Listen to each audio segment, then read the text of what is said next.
તો વરસાદ ખેંચાતા હવામાન નિષ્ણાંત અંબાલાલ પટેલે ચિંતા વ્યક્ત કરી છે। વરસાદ ખેંચાતા ખેડૂતોની ચિંતા વધી છે તેવું અંબાલાલ પટેલનું કહેવું છે।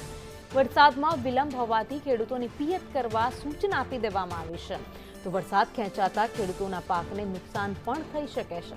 તો 24, 25 અને 26 ઓગસ્ટ સુધી રાજ્યમાં છૂટોછવાયો વરસાદ રહેશે। 27 ઓગસ્ટથી 31 ઓગસ્ટ સુધી દરિયાકાંઠે વરસાદ પડી શકે।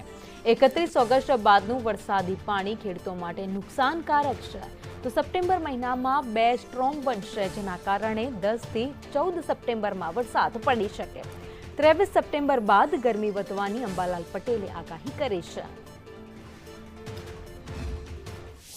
હવે તો વરસાદે હદ કરી નાખી છે, કારણ કે વરસાદ થયો નથી અને ખેડૂતો જે છે એ ચિંતામાં છે, કારણ કે હવે પિયત વ્યવસ્થા પણ કરવું પડે એવી સ્થિતિ ઊભી થઈ છે। એટલે જ્યાં પિયતની સગવડ હોય તો પિયત કરી દેવું સારું રહેશે। તારીખ હમણાં 24, 25 અને 26